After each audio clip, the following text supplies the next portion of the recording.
Ladies and gentlemen, good day and welcome to Q2FY26 conference call hosted by B&K Securities.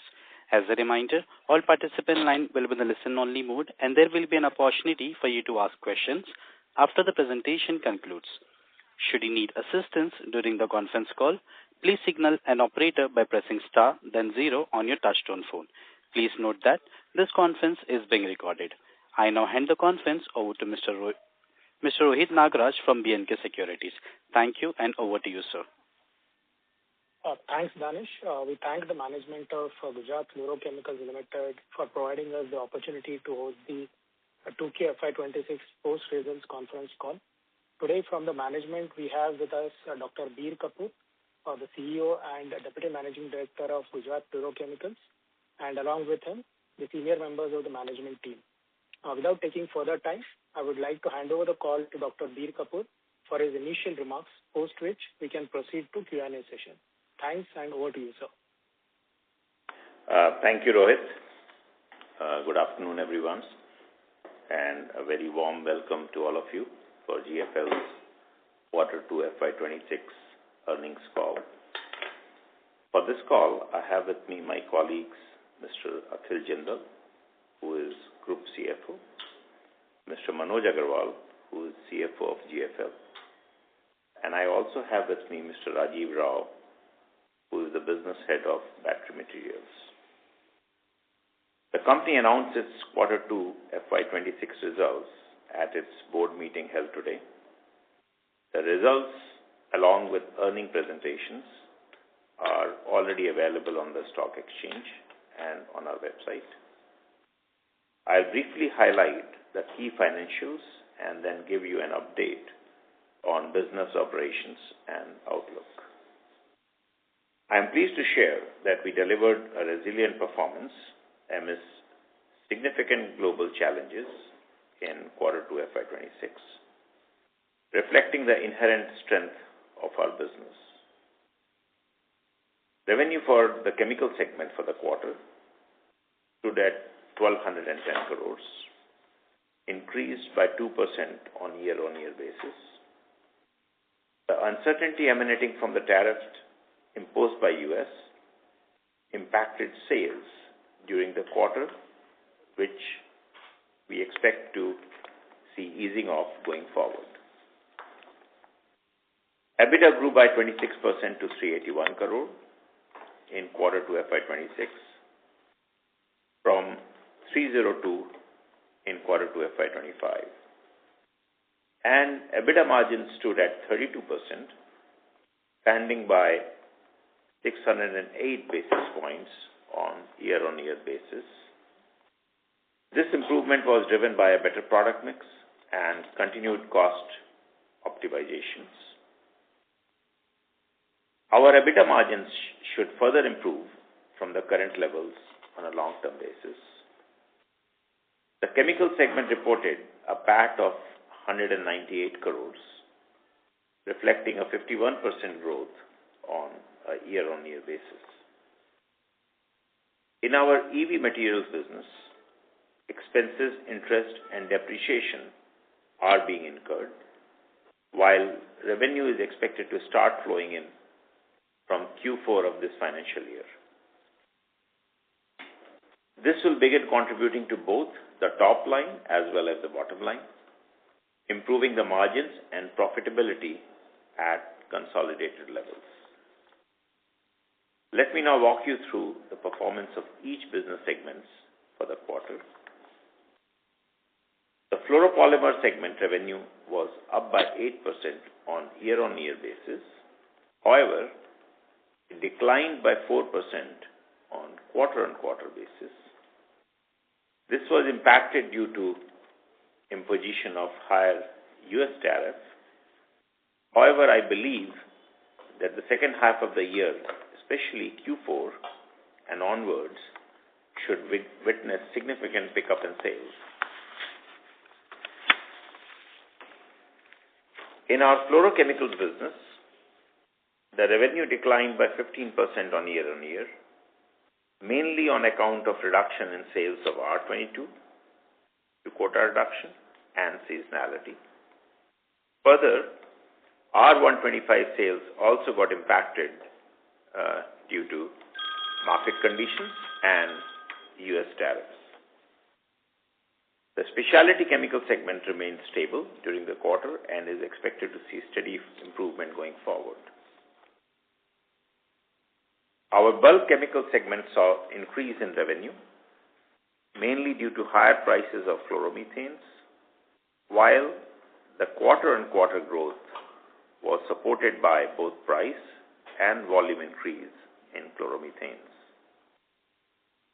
In our battery material business, LiPF6 prices have significantly moved upwards from around $10 per kg to $17 per kg, leading to a positive impact on our business outlook. We remain uniquely positioned as one of the only non-China integrated LiPF6 producers and are further expanding our capacities to capitalize on this opportunity. Our LFP CAM facility in India has been successfully commissioned, and post-stabilization, we will begin sending samples for customer approvals from the commercial plant. The qualification process for our binders is progressing well, with commercial sales is expected to commence in the second half of calendar year 26. In electrolyte, we are actively engaging with emerging cell manufacturers across EV and BESS applications, supporting evaluations and qualifications through customized samples from our commercial plant. At GFCL EV, we are strategically positioned to emerge as a global leader in the battery material space. With our established capacities, ongoing qualifications, and early customer approvals, we have built a strong platform for growth. This marks a defining phase for our battery material business, and we remain confident in our ability to capitalize on the expanding global opportunity. The battery material segment is very promising, given the recent surge in demand for tests, which only augments the demand from the EV space. Many growth drivers, the likes of data centers, AI, transition to renewable power, are driving the demand manifold for the best business in the coming years. Overall, we are well placed to capture growth across our business segments, largely driven by the surge in demand for fluoropolymers, battery materials, and R32. We remain confident of delivering sustained growth and creating long-term value for our stakeholders.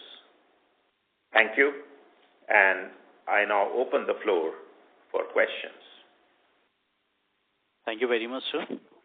Ladies and gentlemen, we'll now begin with the question and answer session. Anyone who wishes to ask a question may press star and 1 on their touchtone telephone. If you wish to remove yourself from the question queue, you may press star and 2. Participants are requested to use handsets while asking a question. Ladies and gentlemen, we'll wait for a moment while the question queue assembles.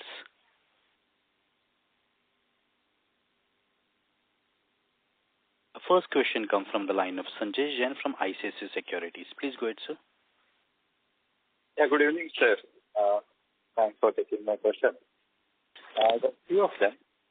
First, in the fluoropolymer business in India, now that there is an ADD on PTFE, how do you see competitive landscape in India?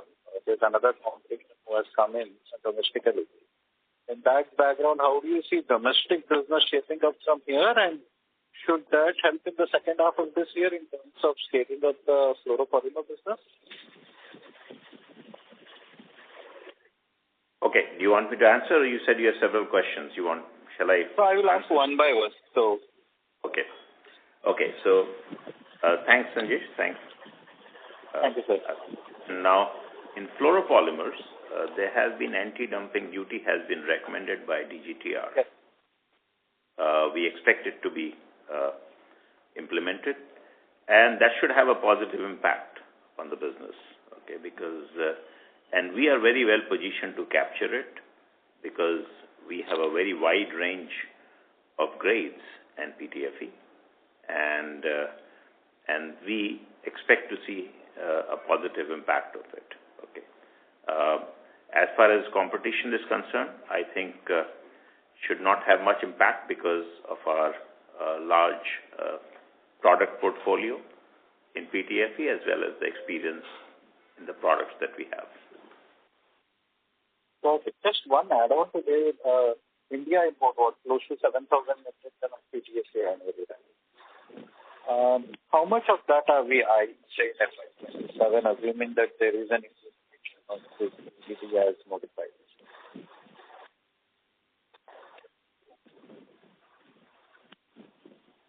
So we are quite, Sanjesh, yes, we are quite positive about capturing a very large fraction of this because of ADD, the imports are expected to go down, and we expect to capture a very large percentage of that. I would say upward of 50-60%. So we have that kind of capacity in the PTFE to service? I'm sorry, can you come up again, please, Sanjesh? Do we have such spare capacity to cater to the growing demand in the Western market and the domestic demand? Yes, we do have in PTFE because we have been, we have, as I said earlier also many times, that we have a large capacity available in monomer. And in recent times, we are adding capacity on the polymer side as well. So I think we are well positioned to capture it. Got it. Now, other question on the fluoropolymer. Given the first half performance, which appears to be much slower recovery than probably what we thought at the start of the year, still hold on to the 25% of growth in fluoropolymer for FY23? We had guided earlier on 25%. So, of course, there was a little bit of ripple, I would say, because of the global situation, particularly the tariff situations in U.S. However, if adjusting for that tariff part, I think if I look at the rest of our product portfolio, I think we are geared toward achieving the 25%. And going forward, I mean, we have been trying to focus on multiple markets and trying to readjust to this reality of tariff. See, one of the things that has happened, Sanjesh, is that because of the tariff, the lot of decisions have been kept on hold because a lot of customers were expecting this to be reverted, so they actually put their buying decisions on hold. A lot of it has, we expect to streamline going forward. So a few things. First, from our side, we look at alternate markets and try to grow there. Second is that if there are indications that this tariff may go away, then that should give us a further tailwind in terms of going and seeking the target that we have been talking about. Assuming if tariff stays, then for new fluoropolymers, US will be a difficult market? See, if the tariff stays, then obviously, in US, PTFE is exempted, you know that. And the new fluoropolymer is the one which is impacted. But we would adjust partly to focus into other markets to grow. And we also believe that some of the decisions of our customer, which has been put on abeyance for now, will probably come into play. Question one on R32. One, what is the overall take on safety? We have seen this incident happening quite frequently, which is hampering business confidence, even customer confidence has taken up. We're tackling that, and 32, how we see ramp up, because I think with all of this incident, that got slowed down. So what's our plan on R32? We were looking at 20,000 metric ton by December. And a related question is, a separate question is on the margin. What has given such a sharp improvement in gross margin? So it went up from 67 to 72. What explains such a sharp improvement in the margin? Let me first answer the R32 question. The incident, of course, Sanjesh, is an unfortunate incident which happened. Yes. Now, it doesn't change our plan. Yes, we are trying to learn from it, trying to strengthen our safety processes, safety systems. And as far as 20,000 ton target is concerned, we had indicated that target by the end of this financial year, which is March. So we will achieve there. So right now we are strengthening our plant system. We started at a very low capacity, so we are now looking at augmenting that capacity, strengthening the safety system, and coming back now at the target capacity that we had planned. Okay, so the plan of R32 still remains intact. There's not been any change in that. Okay. Coming back to the margin improvements, we always guided that we'll probably be in the range of 30% or on the north of it. This time, there are multiple reasons, of course, because of the product mix, as we are going up in the value chain, value-added product mix, it's improving our margin.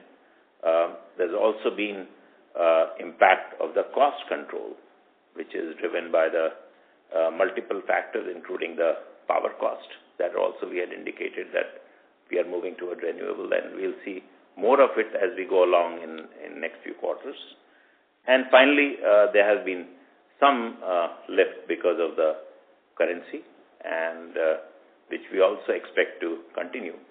So this margin improvement we see, and we expect it to be sustainable going forward. Very clear, sir. Thanks for answering all those questions. Simply best of luck for the coming quarter. Thanks, Sanjesh. Thanks for your interest. Thank you. Thank you, sir. Our next question comes from the line of Ankur from Axis Bank. Please go ahead. Hi, sir. Thanks for the opportunity. Continuing on the tariff side, so just trying to understand the on-ground situation better. So while the earlier tariff, as I understand, was largely passed through to the customers, how much of the revised, the incremental tariff has been passed on? Is it 100% or we have also absorbed some bit of it? So, Ankur, there are two things. First is when we talked last time, in the last one call, that time 25% had happened, and it was a combination of pass-through plus, in some cases, we adjusted ourselves also. Now, the second one, the discussions are all on. However, one of the things which is very different in the second one is that it has impacted, there's a ripple effect, because it's not only in India, it's on multiple countries, different kind of tariffs. So because of that, there has been some sort of readjustments in terms of our customer supply chain as well. So because of that, there has been a delay in decision making. Now going forward, we expect this to get adjusted. Okay. In some cases, some part will be absorbed by the customer, and some we will have to absorb. Okay. So we are trying to find a new datum as we go along, but it's a very large jump in tariff, obviously, and no one is prepared. But nevertheless, going forward, we expect some adjustments to happen in U.S. market with our customers, and in some cases, as I said earlier, that we look at focusing and developing some of the other markets where we can capitalize on opportunities. So there's a global level, there's going to be some readjustments as it will happen. Okay. Again, this is primarily in context of new fluoropolymers, Ankur, because PTFE is not really impacted by this. Yeah, correct. Fair enough. Just trying to understand, pre-tariff, will it be fair to say that U.S. will be making better margins in U.S. than, let's say, rest of the world within exports? Pre-tariff, yes, I think so. I think pre-tariff, yes, because U.S. market, of course, is a good value, high value market for us. Sure. And now in the current scenario, which other markets are we focusing upon in terms of, selling our products alternatively to those markets? There are multiple opportunities because, as I said earlier, some of the new fluoropolymers are in the A space like semicon applications. And in case of, there is an opportunity available in Japan, in Russia, and some parts of Europe. I'm sorry, not Russia, Japan and Korea. I'm sorry. My bad. I'm sorry. Sure. No worries. Fair enough. And second thing, on the LiPF, pricing, which you alluded towards, $10 per kg increasing to around $17. Any thoughts there in terms of, or let's say, any firm contracts that we have, with us in terms of the supplies for LiPF6, and at what pricing are we getting them, incrementally? Yeah, Ankur, it would be difficult for me to talk about the contracts, the pricing, but let me tell you the context why this is such a. See, so far we have positioned ourselves as an alternate supply chain, and also delinking to some extent from the price which is prevailing in China. However, if the Chinese price itself goes up, as what we said earlier, then our overall target markets and the opportunity become very big for us. Okay, and particularly let's take an example of Indian customers, okay, who always have an opportunity to import from China, and that option is available for them. So in that context, now if the price in China has gone up, then obviously they are better off procuring it from a domestic supplier. So that opportunity opens up. Otherwise, buying from an alternate source always is a strategic decision. Now, in view of these pricing, it's not only strategic, but it's also an economic decision. So that, I think, it gives a certain lift and creates a much larger opportunity for LiPF6. Now, coming back to the contracts, we have discussion going on with a very large number of customers globally.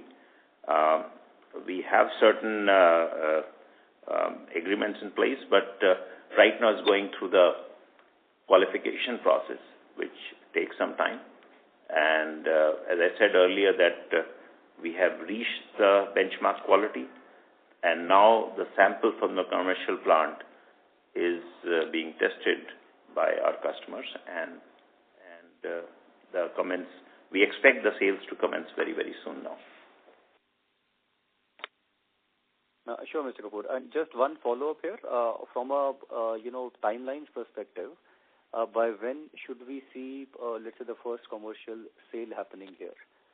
And just next to it is like which geography is probably, I'm sure we'll be looking at multiple markets, but probably which one or two geographies will be the bigger ones from your addressable target markets? It should happen in next few months, Ankur, as early as that, because we are very, very close. And in terms of geographies, there are not that many places which manufacture battery. Of course, geographies are going to be mostly non-China. Okay, that's all I can say right now. Sure, sir. No worries. Thank you and all the best. Thank you, sir. Ladies and gentlemen, anyone who wishes to ask a question may press star and one on their touchtone telephone. Our next question comes from the line of Archit Joshi from Nuvama Wealth Management Limited. Please go ahead, sir. Hi, good evening, sir, and thanks for the opportunity. First question on the battery side of the business. given that all three growth engines within the EV product space are near to commissioning or let's say commissioned, and we might have all three lines open for doing business, let's say in the second half fully of the next calendar year. Any number that we might be working with here as to what we might achieve in FY27 in revenue terms? At this point of time, I think, we had given a very broad number earlier, Archit, if you remember, primarily based on asset turnover and investments. It would be very difficult for me to give a very specific number as it's a business which is at a developing stage. This is a new business with a very, very high potential. It's a great opportunity, and there'll be some time to build up this business. But at the end, we expect this to be at a full-blown, the number that I had indicated earlier, with asset turnover of close to 2+, with the healthy margins. Rajiv, you want to add anything? Okay, all right. But let me tell you that now what we have achieved is very unique. We have commercial plant now in LiPF6. Our commercial plant now is in operating LFP. I think it's the first LFP plant in India, and it's the first commercial plant which is in a way outside China, which is operated by a non-Chinese entity. So I think that's and also our electrolyte plant is now in operation. So now the process is to develop samples which are commercial samples and go through the qualifications. Unfortunately, in battery material business, the qualification takes time because there are a number of steps. And also, apart from the qualification is not only on the product, but also on our audits on our manufacturing capability, our quality control tests, etc. So it's an elaborate process that we have to go through. Understood, sir. Sir, getting a little more nuanced here, given that we've seen some delays in battery manufacturers in India, to have seen some delays, in their ramp-up of gigawatt factories, are we targeting more export markets in the beginning? Would it be fair to assume that our business mix will be oriented slightly more on the export side to begin with? Okay, I'll let Mr. Rajiv Rao answer that. Rajiv, please go ahead.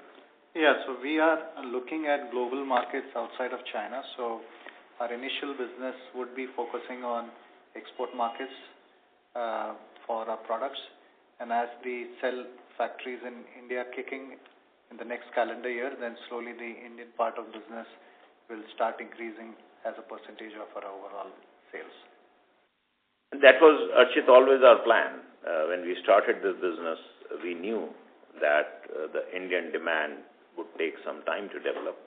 So that's why our focus primarily was export market. And we have tremendous experience and expertise in handling export market through our experience in fluoropolymers. So we started, that has been the plan, and that's what we are following up at the moment. Sure, sir. A bit more on the capex front, if I may. I think we've done 575 crores last year. This year is projected to be 1,200 crores in EV. One is how much would have been done in the first half, and any number for FY27 within EV in terms of capex, and where would it flow into, in which of the three areas that you would target doing the capex in FY27? Thank you. See, the capex that we had planned on EV, I think, is progressing well, and we'll give you a better estimate probably the end of next quarter. But the focus, of course, has been on primarily on the cathode and the salt side, because those are capital intensive, and that's what our focus area is, to expand on those product lines. So on FY27, Could we have a ballpark number to work with? So we have not given the guidance yet, but it will probably be higher than 1,200, maybe more like 1,500 approximately. Because what we had indicated earlier, Chip, is that we'll be doing close to 6,000 crores of capex in 4 to 5 years. Right. Of course. So we'll follow up that plan. So next year would probably be almost close to 1,500 crore, maybe higher. We'll give you a better indication probably in our next call. Sure. Thanks. I'll come back in the queue for more questions. Thank you. Thank you, sir. Our next question comes from the line of Dhawan Shah from AlfAccurate Advisors. Please go ahead. Yeah, thanks for the opportunity, sir. So my question is on the gross margin side for the standalone business. If I look at the quarter-on-quarter revenue, I think there is a decline for both fluoropolymers and chemical segment. And also you mentioned that during the quarter, I think you supplied the new fluoropolymers for the semicon. So is it fair to assume that because of that changes in the product mix, we have seen the gross margin improvement on the quarter-on-quarter basis? Yes, Dhawan, it's one of the reasons. We already stated that earlier, that the multiple factors which is driving it. One, of course, was the product mix. The higher value product, that as it becomes part of our product mix, it leads to better margin. And of course, there has been an improvement on the cost side as well, primarily driven by the cost of power. Okay. Understood. And going forward, value-added product, yes. That has always been, and we stated in previous calls as well, that our approach has been to slowly increase or improve our product portfolio for high value-added products and then improve the margin. And this journey we expect to continue. Understood. So this is a minimum gross margin we can expect in the next few quarters, at least, because the scale would also be improved for the new fluoropolymers, and then your additional 10,000 tons of R32 can also come on stream. So is it fair to assume that the Q2 gross margin is the minimum that you can maintain for the next few quarters? Yes, I think it will be better than what we have, and I would expect it to grow further. Yes. Understood. And what is the status of the 10,000 tons of R32 right now after the fire? Is it more or less on stream, and by when are you going to start the production? We said that it's going to be 20,000 tons because that was our target by the end of this financial year, and we are on target. And because of the incident, yes, it gives us an opportunity to revisit and strengthen our plan from the safety side, and it also gave us an opportunity to augment our capacity and wherever we thought there's a work required to reach to the 20,000 tons. We have done that. We expect the plant to start probably by the end of this month. Sure, sir. And the last one is on the battery capex. You mentioned that maybe next year we can do roughly 1,500 odd crore of the capex. That is at the minimum site. But what are the funding plans over there? How are we going to fund, and by when can we see another round of funding? Yes, Dhawan, I'll request Akhil to take this. Akhil, please. Yeah. So we are fully funded up till now for the capex that we have incurred. In fact, we have almost another 200 crore of term loan that is yet to be drawn, and all the figures are as on 1st of October. So that is being utilized for the further funding. Plus, we are expecting to close on some of the sovereign fund that we discussed with you last time. So we are fully funded for another up to $125 million, which would be incurred over next, say, 6 to 9 months, perhaps a year. So we'll be raising money as and when we need, rather than just keeping the money and putting it into treasury. So that way, I guess the funding will follow the capex need of the company. Understood, sir. And will there be any dilution, equity dilution in the battery business going forth? At this juncture, there won't be any dilution, but of course, as and when the funding is done, that time we'll come back to you in terms of the exact proportions and ratios.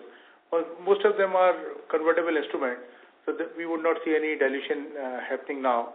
But perhaps just before the IPO or at the time of IPO, there would be some dilution. But we'll give you the detail as and when the fundings are frozen and that the documents are signed accordingly. Sure, sir. Yeah, that's all from my side. Thank you, sir. Thanks, Evan. Thank you. Thank you, sir. Our next question comes from the line of Krishan Parwani from JM Financial. Please go ahead. Yes, hi, sir. Thanks for the opportunity. Two questions from my side. First, on the battery chemicals business. Do you expect EBIT break even in FY27? And if not in F27, then by when? Yes, I think we expect it to happen in FY27. We should be able to reach that break-even point, yes. Okay, I mean, on EBIT, not on EBITDA, correct? Yes. Okay, great. And second, on the ref gas, do you intend to increase your R32 capacity beyond 20 KTPA that you have already announced to utilize your R22 quota entitlement? Yes, our plan is to maximize and take up to the level of our entitlement. And by when can we expect that? I think we'll take that call probably a quarter from now once we stabilize and commission our 20,000 ton. Okay, and that's 20,000 ton stabilization should happen by Q2FY26, is that correct? It's end of this financial year. Okay. So the next 4 months. Yeah, and just a clarification on that, or rather a comment, if you can. What sort of utilization level do you see for this 20,000 tons plant in F27? We expect it to be quite high because there is a demand supply gap in R32, and we expect the market for R32 to remain quite healthy. So we expect that to continue. Yes. Fair enough. Thank you so much, sir. I wish you all the best. Thank you. Thank you, Krishan. Thank you. Thank you, sir. Our next question comes from the line of Ketan Gandhi from Gandhi Securities and Investment Private Limited. Please go ahead. Hi, sir. Sir, any reason for LiPF6 price going almost doubling in last 3 months? Because corresponding price of the lithium carbonate has not gone up that significantly. It has gone by 10% only. Is it because of the anti-involution or demand supply gap or what else? I mean, can you throw some light? I mean, any your thought will be helpful. See, the pricing, of course, depends on the demand supply. While there could be multiple reasons, but what we see, one of the potential reasons can be on the demand side. There is a demand for BESS, which is going up, which is for the ESS application, and I think that's going up. And what we also understand that some of the plants who have been operating at, they were not really economically viable, have closed down. So I think combination of these two have led to. That's what our assessment at this point. So, in your understanding, it could be the new normal? The pricing of between $15 to $20? Yes, in fact, if you look at it, last several years, the prices were always high, and it just came down in last maybe 18 months or so. It has been on the lower side. So we expect, because the prices that were there earlier of $8 or $9 or $10 were truly not sustainable for the industry to grow. Okay. So these prices where they are right now, we think is probably more sustainable in terms of a long-term growth of this industry. Sir, I'll put it something else. I mean, is this price can give us the desired margin which we are expecting around this level? It's hard for me to say. Now you're trying to extract my pricing from me. All I can say is that it will definitely be a good margin. And obviously, when we do our pricing, we make sure that since we are building a business, we would like to make sure that our price points are sustainable for long-term growth.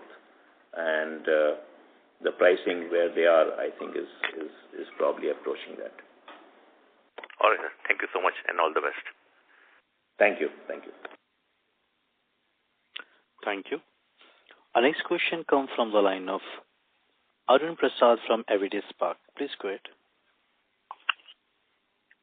Thanks for the opportunity and good evening, everyone. So my first question is on the battery business again. So we spoke about we'll be initially focusing on the export markets till the domestic market develops. So this is only pertaining to the salt business or for our LFP cathode as well?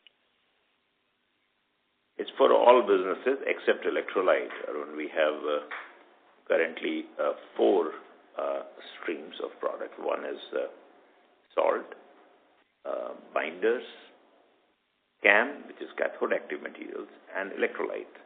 So electrolyte is mostly for Indian or domestic market. All other 3, we are focusing on the growth, on the global markets. We are targeting global markets, those 3 products. Yes. Okay, because one would assume non-China, the US is the biggest market for these components. And will US manufacturers will be eligible for 45X credit even if they buy CAM from outside US? Yes, as long as they're complying to this new bill, which is called O3B, or the Big Beautiful Bill. We comply to that. So our customers, we believe, would be eligible for that in the U.S. Can you explain what do you mean by we complying to that bill? What are the conditions or preconditions for those complaints? One of the big condition there is that the manufacturer should not be the entity which is the prohibited foreign entity. That is called PFE, okay, or have any influence of PFE. And the PFE has been defined as producers from 4 countries, and they are already named, those 4 countries. And so India is not part of that. And so I think we are clearly a non-PFE or a company which is not even influenced by so either specified foreign entities or prohibited foreign entities. So we are neither of the 2. So we qualify with respect to that. Sir, but before Trump administration came, there were several CAM manufacturers were trying to put a plant in US. So we should be able to compete against those local manufacturers as well. Sure. You want to add, Rajiv? Yeah. So the capex efficiency that we would have for an LFP CAM plant in India would be superior to ones that could possibly come up in the US. So therefore, our ability to compete with any potential suppliers of LFP CAM coming up in the US, we'll be very much well positioned in that aspect. We are confident on that. Okay. Does it answer your question, Arun? Yeah. I'll come back later. Few more questions, but I'll come back later, sir. Thank you. Yeah. You can always contact our IR team, yes. Arun, if you're not able to come back today. Thanks. Thank you, sir. Our next question comes from the line of Darshita Shah from DSP Mutual Fund. Please go ahead. Yeah. Good evening, team. My first question. Could you speak up, please? Darshita, is it better now? Is it better now? Yes, it is better, please. My first question, or actually a clarification, was regarding the capex for the battery chemical business. The 1,200 crore capex is on track for FY26, and then you said that 1,500 crore or more than that will happen in FY27, right? Right. Got it. Okay. Second, on the working capital days, we have seen a significant increase in our working capital days over the past few years, 120 days in FY22 to almost 182 now. What is the reason behind it, one? And two, by when do we see this, settling back to that 120 days levels? Yes, I'll request Manoj to take up that.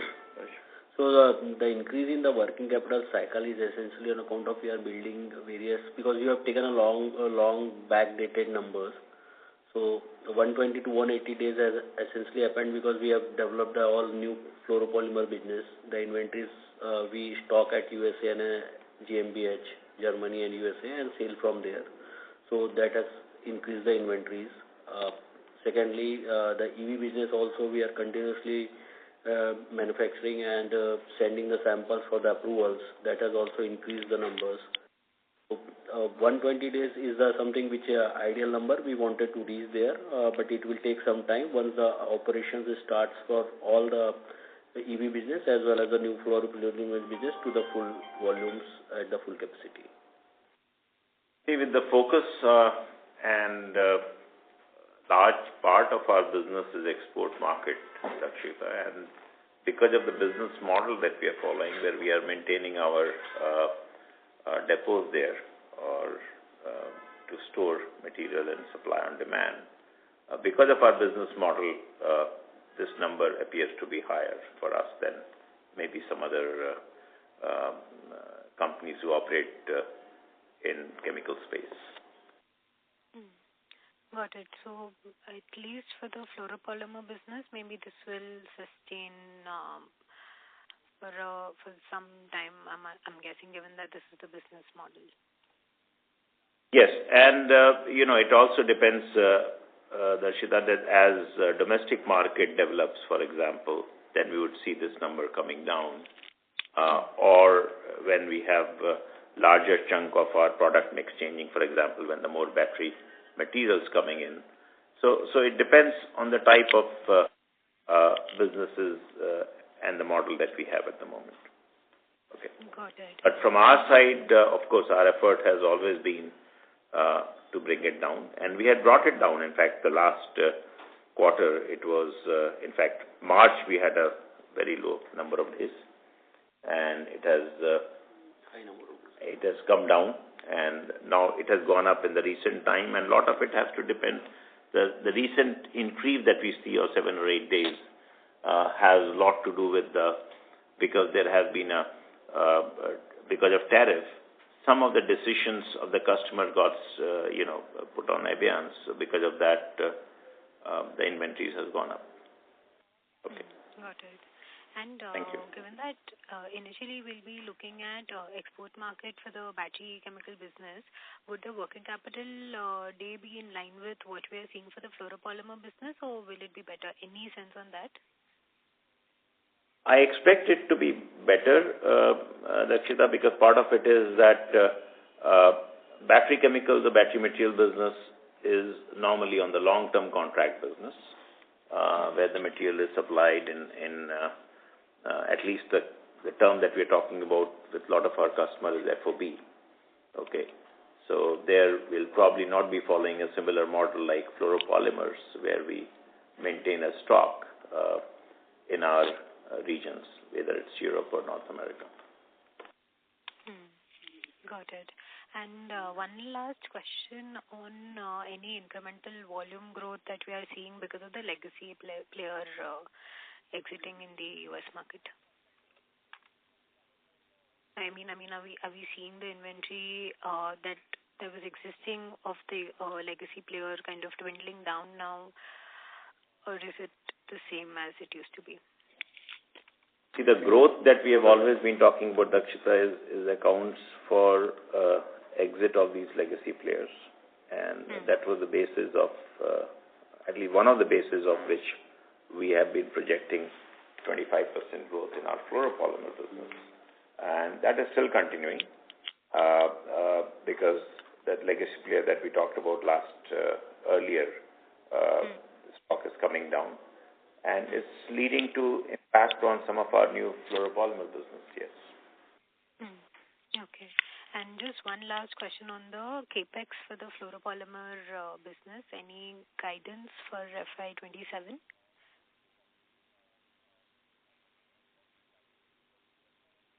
I think we can give that guidance probably in the next call after the 3 quarters for the next year. Sure. Right now we are just in the middle executing what we have planned for this year in GFL. Got it. Okay. Thanks. That's all. Thank you. Thank you. Thanks. Thank you. Our next question comes from the line of Archit Joshi from Nuvama Wealth Management Limited. Please go ahead, sir. Hi, sir. Thanks a lot for the follow-up. I just have one question, slightly technical.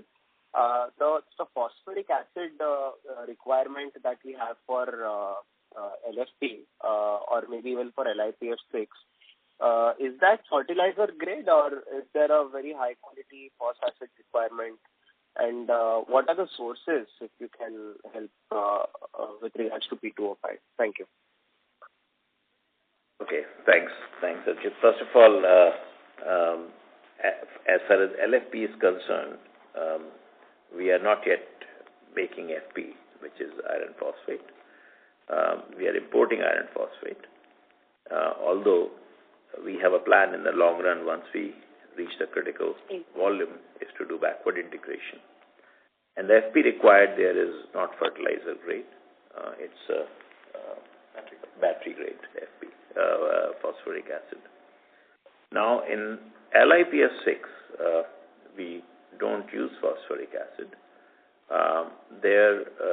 What is used is PCl5, okay, which has a different route altogether. Okay. Sure, sir. I was also asking this, given that China is the largest producer of phosphoric acid, and it comes as a part of the foreign entity of concern. Does our supply chain by any chance get affected because of that, or if we, let's say, continue to import any raw material for that matter required for battery chemicals from these 4 countries, does that come in the way of our compliance with the US being a bigger market? As far as the North American market is concerned, and if you're talking about the new bill, the issue there is primarily related to control. As long as there are suppliers who are available from outside, and as long as there's no control from any prohibited foreign entity on our supply, there's a compliance first point. The second point is there is, of course, another condition which is based on the material value added, that how much percentage is coming from specified foreign entities or the PFE. Okay, so it's a complex value added calculation which is done. So at the moment, of course, as far as phosphoric acid is concerned, there are multiple sources which is available outside China. That's not a problem. But of course, even for battery grade outside of China, no. Normally, what is typically done is that phosphoric acid is taken and then it's purified to battery grade. That we do in India, the purification process? Possible to do whenever we set up our plant, of course, we'll have to do that. Okay. Got it. And sir, the iron phosphate, where do we source it from, or that's also not a concern with regards to availability per se? Right now, of course, the source of iron phosphate at the moment is China.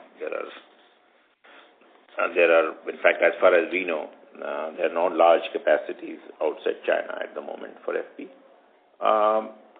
And so is there not large capacity of LFP also outside China, outside the Chinese companies. So I think it will develop, and as we reach a critical small capacity, I think we'll look into developing. There are some other players who are planning to come on FP. So it will evolve over a period of time, Archit. It's a very early stage, and some of these FP plants may not be economical viable at the volumes that we have at this early stage. So, simply speaking, right now, us importing iron phosphate from China would not come in the way of the compliance that you would require to not really. With, no, yeah, no, not really, not at least for next few years. Because this bill that we are talking about, the condition becomes more stringent progressively, okay, in terms of the value add terms. So initially it is 60%, and then and finally after 4 years or so it goes down to 85%. So this becomes more critical. So the leeway to import or add Chinese material becomes less and less, progressively. So it's possible right now, but few years from now it will be difficult to do that. Thank you, sir. Thanks for answering. As of now, we would comply. That's a simple answer. Got it. So that was really helpful. Thanks a lot for answering all of them, and all the best for the future. Thank you. Okay. Thanks a lot, Rashid. Thank you. Our next question comes from the line of Mr. Rohit Nagaraj from BNK Securities. Please go ahead, sir. Thanks for the opportunity. Sir, two questions. One is on the battery chemicals side. So given that progressively the plants are coming to fruition, commissioning, as well as the validation is going on, and FY27 also there will be few projects which will get commissioned, would FY28 be a remarkably scale-up year from the revenue perspective of the entire battery chemicals business? Just a broader thought. I don't want to get into number specific, but your perspective on the same. Thank you. Yes, you are absolutely right, Rohit. In fact, because there's some time to build up business capacities, get the qualifications done, and then we will have the contract in place. The way we are starting right now is the initial capacities is to get the experience of commercial production qualification, and then subsequently the next 26 and 27 will be building up capacities, and we will see a significant numbers coming up in 28, FY 28. Okay. You're right, absolutely. That's how we are planning to build this business going forward. Got it, sir. So second question, in terms of the 1,600 crore capex, would that be completed during FY 26? The need of asking this question is, would the depreciation and interest will start flowing in from FY 27 or maybe the second half of FY 27? Thank you. Yeah, this capitalization will be averaged out during the year, so there will be a 50% impact on as against the total capex. Correct. Perfect. That's it from my side. Thank you, and all the best. Thank you, Rohit. Thank you. Thank you, sir. As there are no further questions from the participant, I would like to hand the conference over to the management for the closing comments. Thank you, and over to you, sir. Thank you, and I really appreciate the interest in GFL. And as I had said earlier, overall, we are very, very well placed to capture growth across our business segments, largely driven by surge in demand in fluoropolymers and battery materials, and finally R32 as we go forward. So we remain confident in delivering our sustained growth and creating long-term value for all our stakeholders. So thank you very much. Thanks. Thank you, sir. Ladies and gentlemen, on behalf of BNK Securities, that concludes this conference. Thank you for joining us, and you may now disconnect your lines.